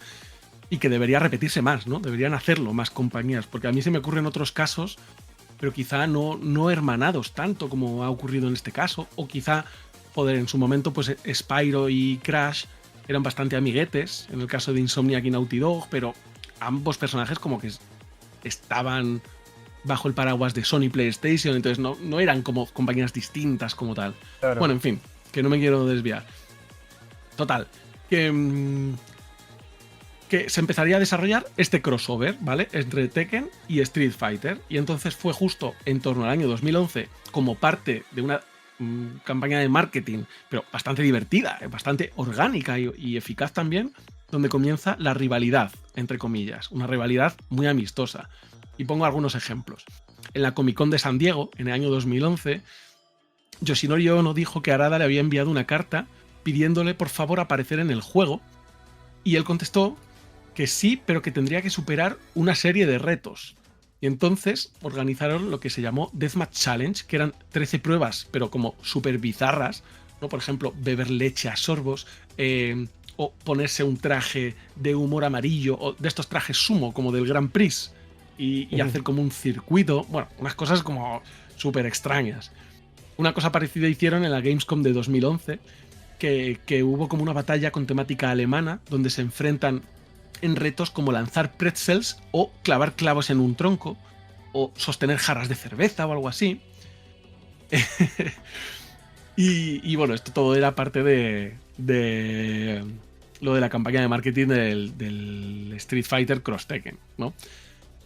En el PlayStation Experience Panel del año 2015, Harada le lanzó una puya a Ono sobre el precio del pase de temporada de Street Fighter V. Bastante irónico, por cierto, porque poco después Tekken 7 tomó este modelo de negocio también de juego-servicio, implementando su propio Season Pass. Y el año pasado, hace nada, bueno, hace dos en realidad, en el Evo 2024,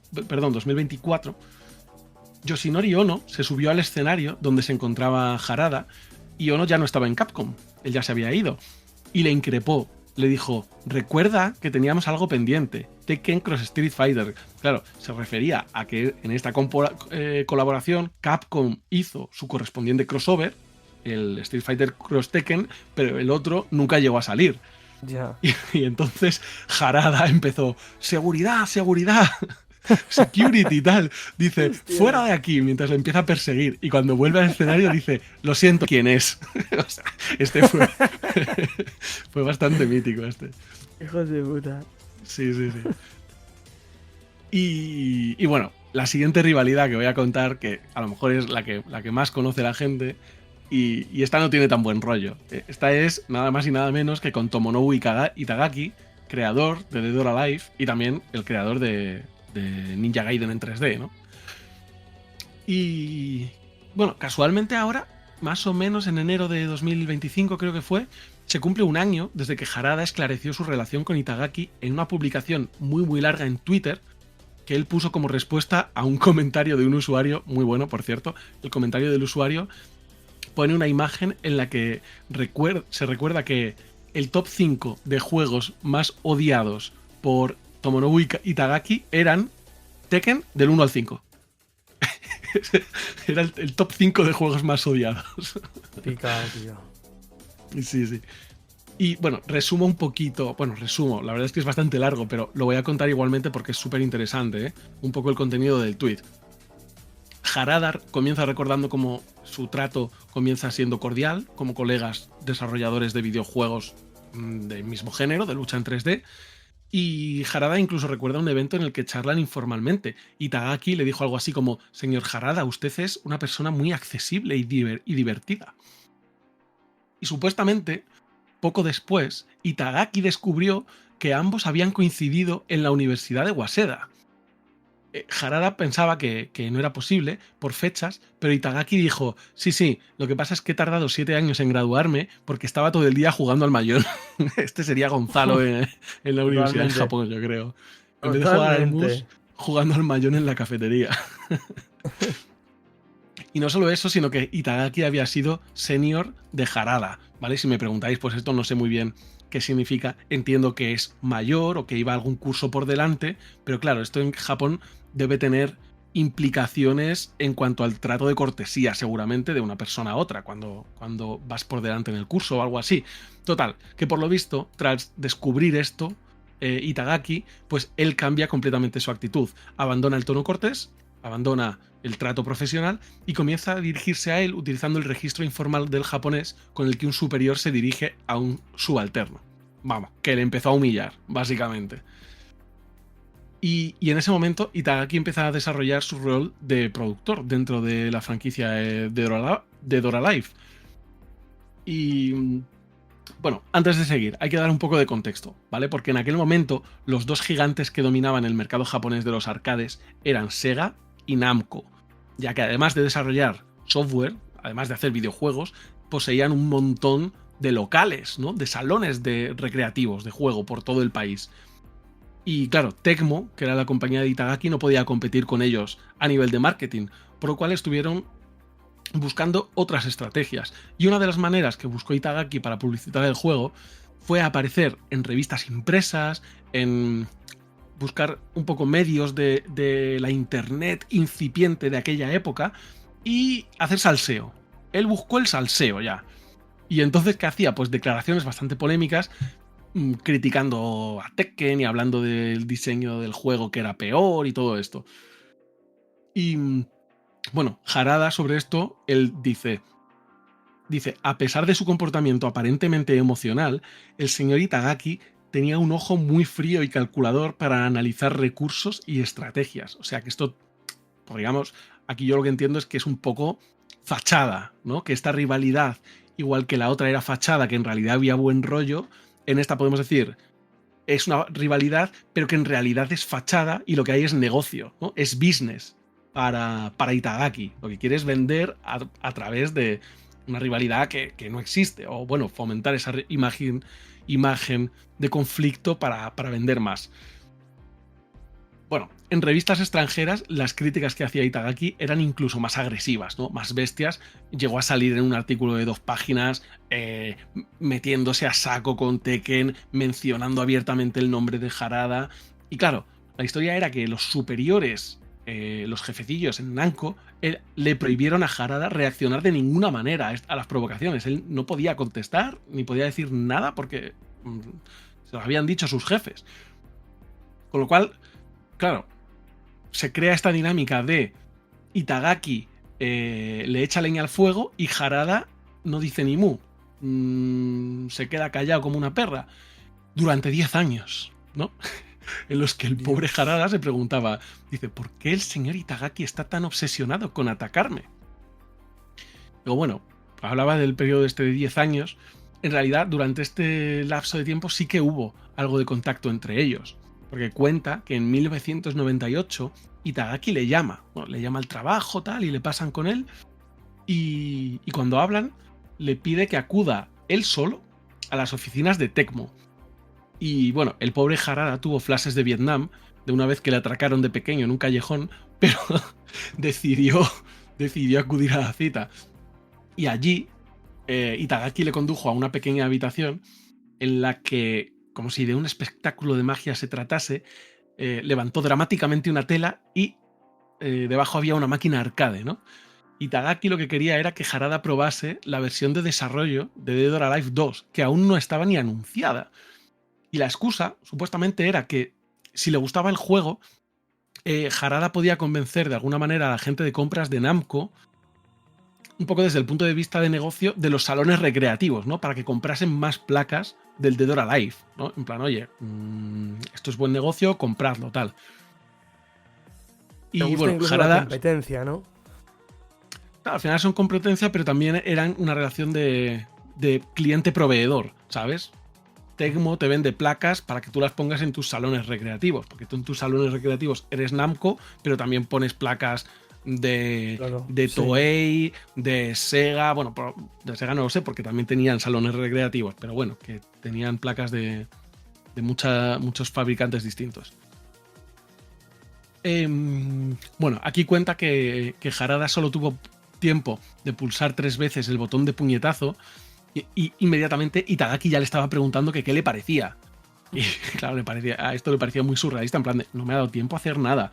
Aquí creo que lo que decía era en plan... Es una ansia rota, ¿eh? Es una ansia rota, hay que decirlo. Sí, y aquí lo que decía el Harada, dice, no, pues se siente bien, tal, un poco para salir del paso. Dice, pues claro, yo cuando le dije que se sentía bien, lo que pensaba que me iba a contestar es, pero si no te ha dado tiempo a probarlo. Pero no le dijo eso, le dijo, vale, tal.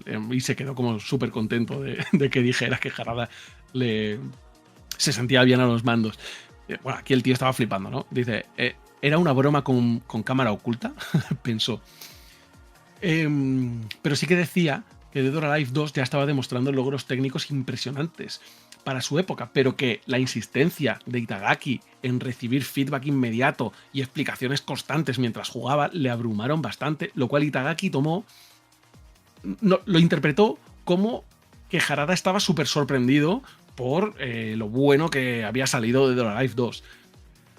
Y según se enteraría después, tras la visita, Itagaki le dijo al resto de desarrolladores de la oficina, dijo, hoy hemos derrotado a Tekken. Bueno, esto fue uno de los pocos contactos, como digo, desde finales de los 90, pero ya llegó, esta dinámica de enemistad se mantiene hasta que llega el año 2008. Y en este momento Itagaki llama de nuevo a Harada y le invita a cenar, tal, y le cuenta que ha dejado Tecmo, que ha dejado la compañía. Le dice, Harada, eres mi compañero de armas. Y después de eso, le explica al detalle todo lo que pensaba y todas las estrategias que había desarrollado en aquella época. Y esto que viene en un tweet, a mí me parece... Hace 10 años. Sí. Y a mí me parecen Está pepitas enfermo. de oro.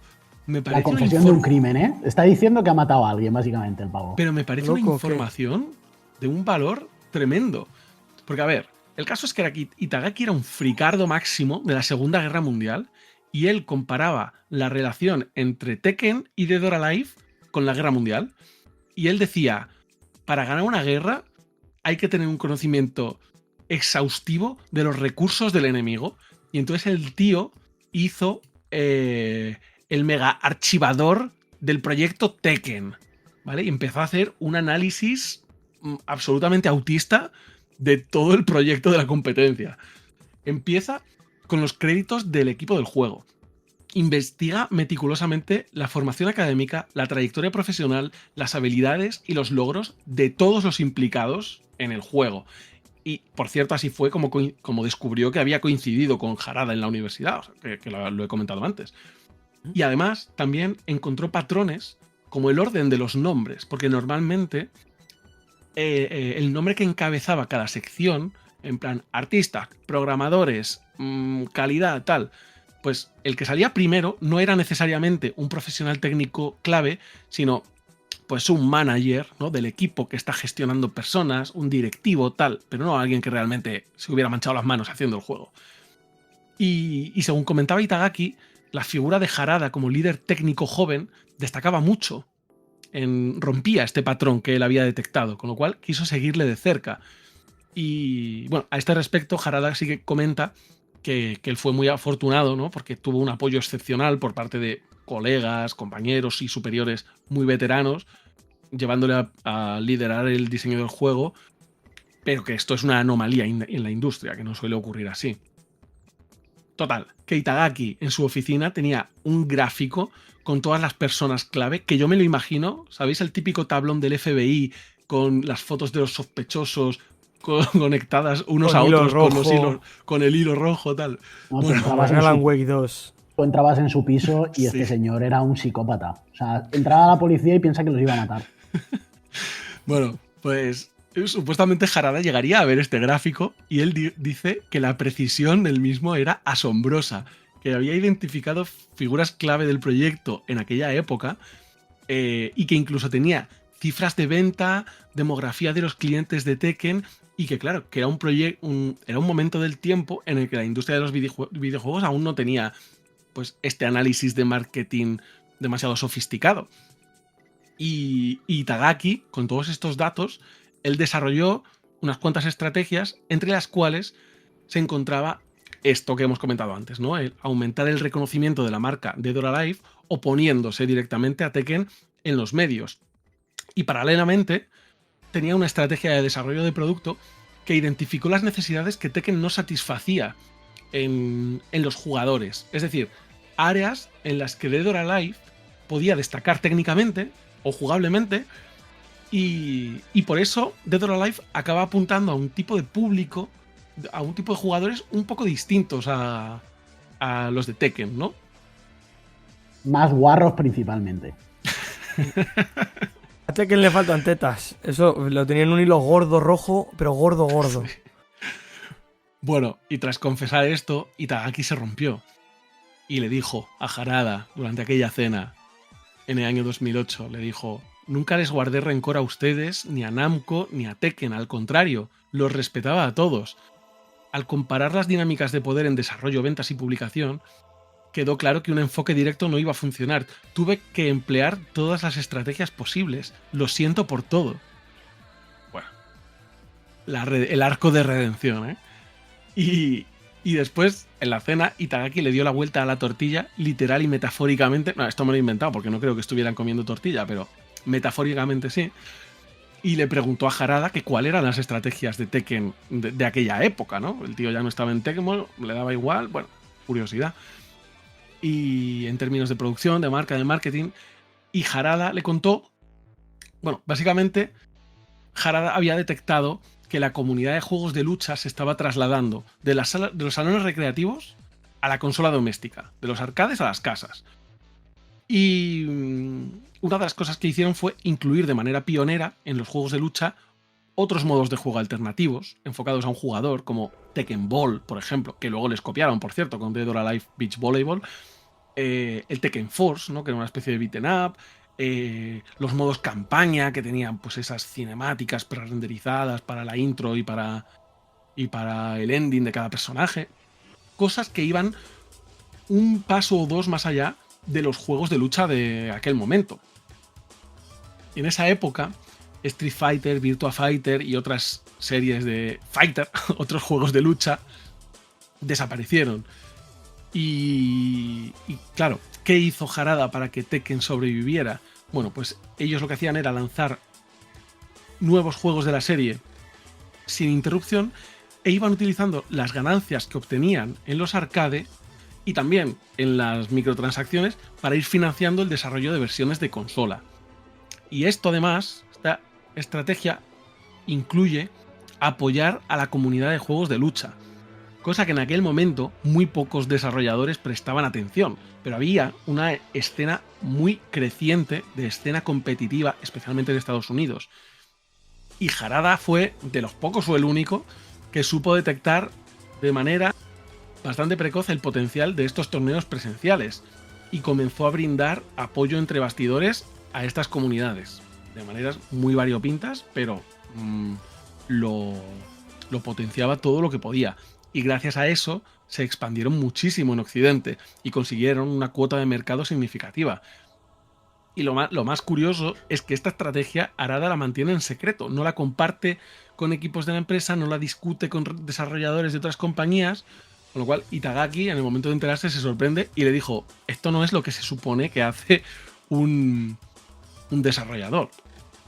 Y bueno, tras este intercambio de estrategias, obviamente ya se han convertido en camaradas. La antigua disputa entre Harada e Itagaki se resolvió.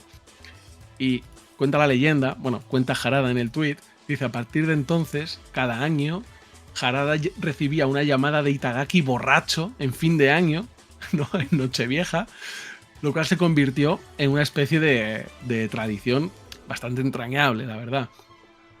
Bueno, claro, hasta el año pasado, cuando Harada no recibió ninguna llamada. En octubre de 2025, Tomonobu Itagaki fallece tras una grave enfermedad. Lo comentamos en un checkpoint, me parece.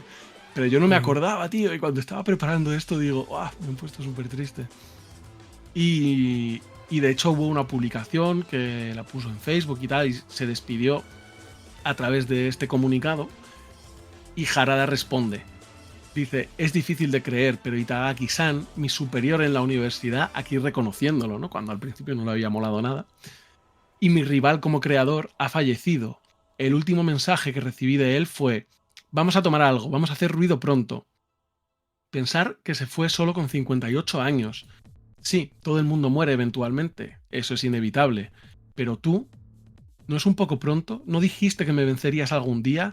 ¿No viniste a mi boda con tu habitual chaqueta de cuero negra y gafas de sol? ¿Y llamarme tu compañero de armas? ¿No me dijiste que viniera a ti cuando estuviera en problemas? Nunca tuve la oportunidad de consultarte sobre nada. Honestamente, estoy muy deprimido. Joder, tío, qué pena. Y con el cierre de Cabrón. 2025, como decía al principio, el camino de Tekken y de Harada se separan, porque después de 30 años, Harada abandona Namco y lo hace como un comunicado público que, sin llegar a ser demasiado específico, quizá tiene algo de relación con lo que acabo de leer. Porque dice: en los últimos años he experimentado la pérdida de varios de mis amigos más cercanos en mi vida personal, y en mi vida profesional he visto la retirada o fallecimiento de muchos de mis colegas a los que respeto profundamente. Eso me ha hecho pensar en el tiempo que me queda como creador.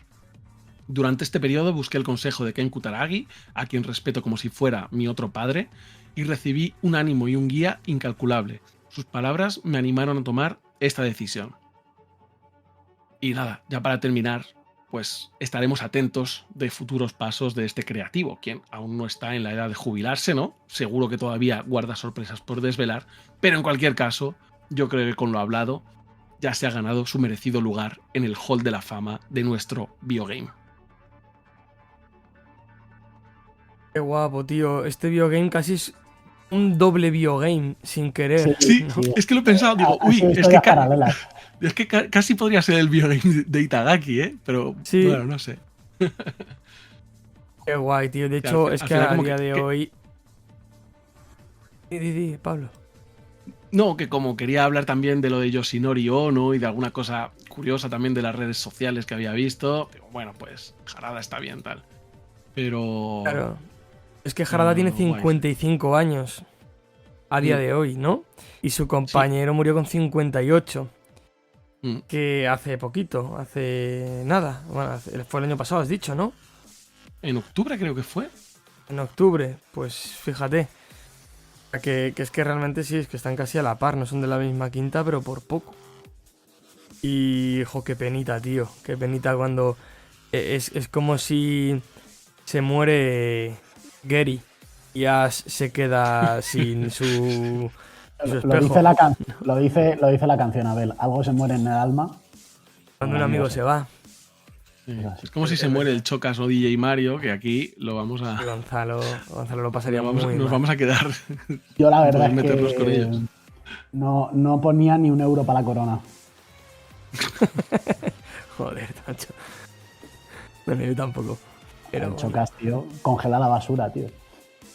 Pero bueno, ¿y a ti qué te ha parecido, Gonzalo? ¿Qué te ha molado? Bueno, yo sé que ninguno de los dos estáis demasiado metidos en cosas de lucha y tal, porque a mí Tekken sí que me gusta mucho, pero vosotros no, ¿no? Tú eres nuestro fanboy del universo lucha. Nosotros, Abel y yo, no creemos en las peleas, creemos estamos en en la el amor, palabra. creemos en la palabra y hemos relegado la violencia solo a nuestro libro que se va a editar para colegios, que se llama Educar Pegando. Vamos ya por la 9ª edición. Novena edición. Y Eso la es. verdad es que estamos muy contentos porque ha sido un exitazo y eso es lo que es. Ahí es donde nosotros creemos en la violencia. Entonces, Y vale para perros también, que lo voy a editar. Vale para todo. Todo lo que ha ocurrido durante la grabación de este episodio lo voy a editar, pero que la gente sepa que también vale para perros. vale para perros, vale para todo. O sea, educar pegando es educar pegando en general. O sea, nosotros no somos especistas, no hacemos diferencia por especies. No. No pensamos que los humanos sean más, que los animales no puedan aprender. No. Educar pegando es para todos. Si hay algo genuino en esta vida es educar pegando. Total, que nosotros no somos muy fanboys. Pero hombre, es bonito, sobre todo por la parte que decía Abel, ¿no? Del concepto de que seguramente ya no exista esa competencia sana o algo que es curioso, ¿no? Que lo reflejen dos desarrolladores del mundo de las peleas, porque parece prácticamente un anime, ¿no? Abel ha hecho una referencia a Ash y a Gary, pero al final no deja de ser un poco eso, ¿no? Lo clásico que ves en el anime de tú eres mi malo, ¿no? Tú eres mi Sasuke y yo tu Naruto, pero en realidad nos llevamos bien porque uno se beneficia de lo que hace el otro y el nicho que deja uno. O sea, todos podemos aprender, sobre todo de juegos yo creo que, salvo en las plataformas, la lucha es el entorno del videojuego donde más se inspiran unos juegos en otros. O sea, todos han aprendido a saltar gracias a Mario, ¿no? Y esto es algo que es así. Y en general, pues todos miran por encima del hombro y dicen, oye, pues mira, que estos hacen parries, oye, mira, que estos han pasado al 3D, oye, que Soul Calibur, ¿no? Lo que hablas del grupo Soul, pues empiezan a usar armas. Yo qué sé, pues cada uno van entrando en su especie de nicho, pero es como característico y curioso que en esta competencia, ¿no? Que ahora se ve o sobre... A veces a mí me parece... No sé cómo explicarlo, pero como sobremeditada y sobreactuada para que las distintas desarrolladoras parezcan genuinamente amigas a pesar de que a lo mejor no lo sean. Como Wicked, ¿no? Yo no quiero decir nada. O, por otro lado, ¿no? O que la gente ni se hable y que sí que haya una animadversión, ya no franca, pero como ignorarse unos a otros, como decir, bueno, nosotros vamos a nuestra bola y estos son el enemigo y ya está, y hacemos lo que tengamos que hacer. Entonces, es bonito como ver que en épocas pretéritas del mundo del videojuego los desarrolladores tenían un contacto como más íntimo entre ellos y que se podían acercar más unos a otros, y que eso también es lo bonito, si se me permite, que sé que me lo permitís porque aquí mando yo, me permite, es el hecho de que eso es a mí lo que me gusta un poco de siempre que hemos traído videogames de desarrolladores orientales, que en gran parte ha sido la gran mayoría, ¿no? Que nunca os pasa, también por esta historia que cuentas, Pablo, que los desarrolladores japoneses tienen como una relación más íntima entre ellos. O sea, siempre da la sensación de que las empresas japonesas como que, y los nombres propios de Japón, tienen como más relación entre ellos, como que el universo es pequeño en su entorno y todos se conocen más, y todos, ¿no? Y se van a los mismos karaokes y se emborrachan juntos y vamos, sí, totalmente. Kami conoce a Suda 51 y sabes que conocen a Fumito Ueda y sabes que, o sea, que entre ellos se conocen, y sin embargo yo no tengo tan claro que los de Santa Mónica conozcan a los de Naughty Dog. Puede ser. ¿Sabes? Es como que... Bueno, igual justo eso sí, porque creo que están cerquita, ¿no? Pero creo que en general sí que pasa un poco eso, que en Estados Unidos a lo mejor, incluso geográficamente, físicamente, está todo tan disperso que es más difícil juntarse y estrechar lazos que los que están en Tokio, que es que están a lo mejor en el mismo barrio, ¿no? En el barrio tecnológico de Tokio, y están todos ahí. Sí, pero ya no solo por el barrio, ya no solo por el barrio tal, siempre me ha dado la sensación como, incluso como con la propia Nintendo, ¿no? Que todo da la sensación como de empresas de mayor familiaridad, no tanto estas corporaciones grandes, que no lo digo desde un concepto crítico, lo digo desde el concepto de joder, que es bonito porque esto a lo mejor en otro entorno no se hubiera dado. Entonces, muchas veces incluso todo lo externo quiere hacer que compitan entre ellos, como cuando hiciste el biogame de Nobuo Uematsu. Sí. Y decían que, comentaste algo así, Gorko, como que querían como enfrentar un poco a Nobuo contra Motoi Sakuraba, que parecía que se robaban música el uno el otro, luego que eran colegas y que tocaban juntos. Comentaste también que hicieron una gira juntos, y o sea, que muchas veces la amistad prevalece por encima de esa competitividad malsana, o por lo menos tiene una competitividad buena, ¿no?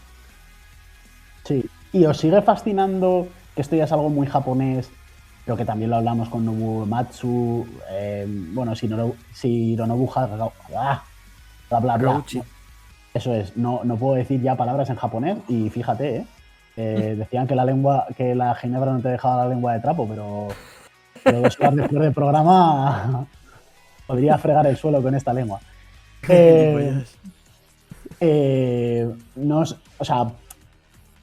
Siempre se ha abogado como por ese concepto competitivo, que a mí me parece bastante absurdo, y que realmente voy al hecho de, ¿no os fascina el hecho de que todos los desarrolladores, o gran parte de los desarrolladores, o ya lo vemos también incluso en obras de otro calibre como es el cine, ¿no? Con Hayao Miyazaki y demás.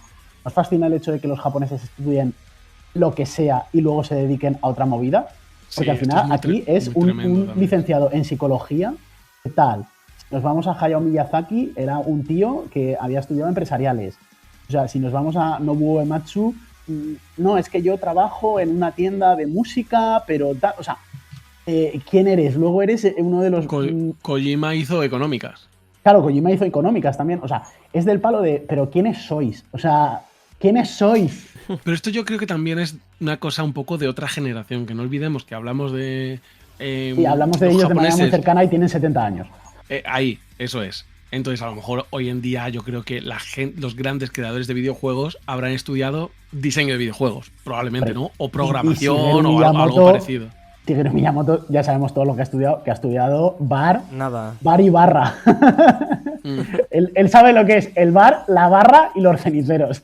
Y liar No, pitis. pero es que mirar también la trayectoria, porque sin salir de lo de hoy, de Harada, o sea, estudias psicología, Sí. tu primer trabajo es de promotor en unos salones recreativos Eso es. y luego acabas... Te dedicas a estudiarlos, a decir... Y luego acabas de promotor de Tekken y poniendo las voces en Tekken y acabas siendo director y productor. O sea, es que es una cosa loquísima también.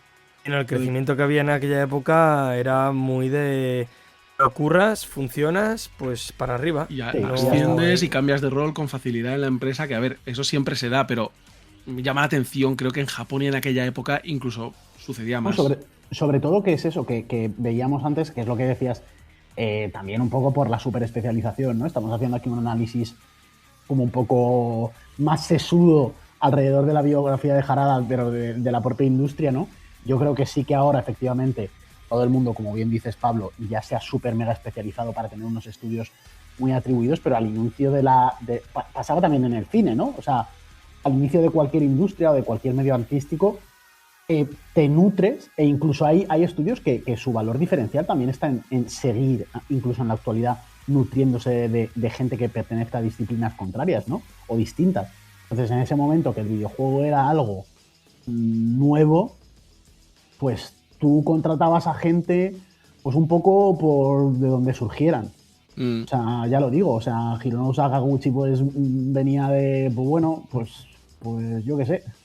El Fideo, pues, económicas, este señor psicologías, al final Harada, pues, estudia el comportamiento, ¿no? de los propios adictos en un entorno de juego y dice, pues oye, pues esto también, este entorno también de recompensa y de tal, pues también se dan los juegos de lucha. Entonces, toda esa gente que luego entramos dentro de la meritocracia y de que seguramente trabajó un montón y que por eso les permitió ascender, pero también aportaban una visión del mundo como muy completa para un medio que estaban haciendo y que a lo mejor lo que necesitaba era eso, más que simplemente las especificaciones técnicas de los ingenieros, sino el darle esa humanidad para que el videojuego se pudiera trasladar a ser lo que es hoy en día, que es, bueno, pues que tenga ese cariz vital, ese entorno de vivencia, de competición, ¿no? En el caso de los videojuegos que hacía Harada, ¿no? De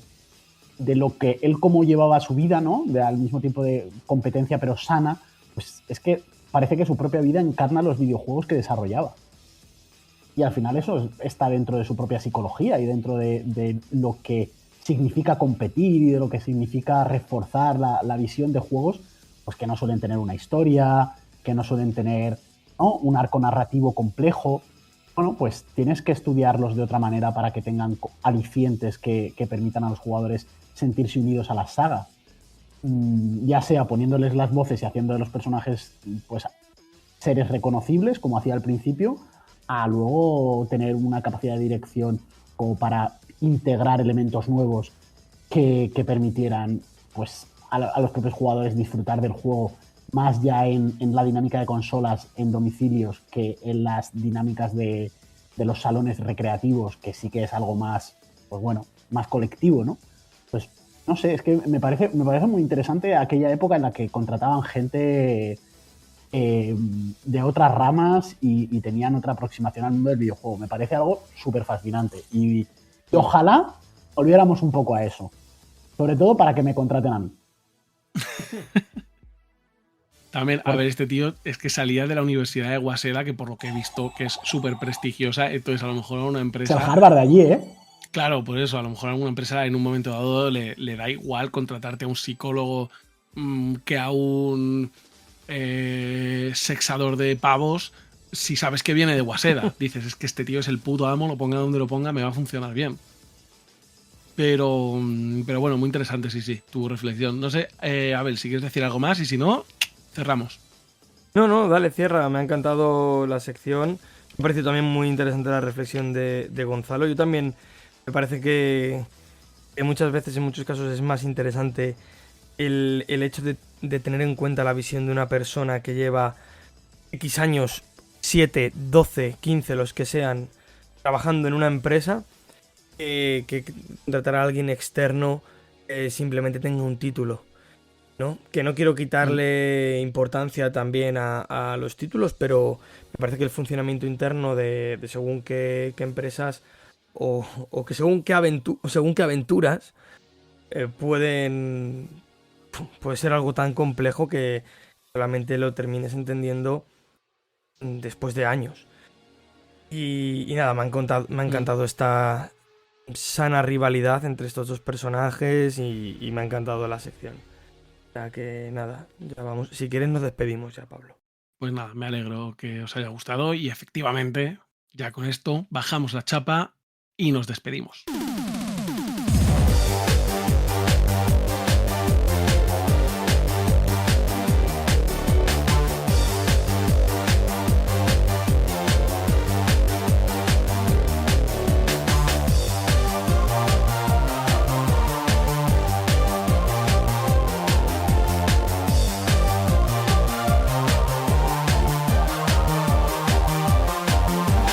Nada más, chicos y chicas, muchísimas gracias por haber llegado hasta aquí, gracias por habernos acompañado hasta el final del programa. Recordad, lo digo un poco tarde, pero mejor tarde que nunca, que decía mi abuelo, darle un buen like si os ha gustado, si lo habéis disfrutado. Si no nos seguís todavía, pues nos dejáis un... Tu abuelo decía darle un buen like. Tu abuelo era un adelantado a su tiempo, ¿eh?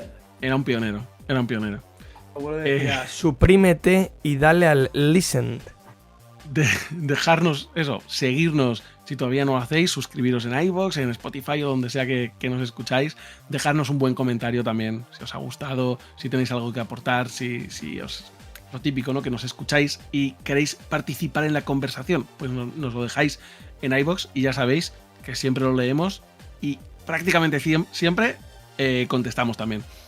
Y Abel, tío, me despido de ti, muchísimas gracias por haber estado aquí esta semanita, sin sección, pero al pie del cañón, igualmente. Me gusta, tío.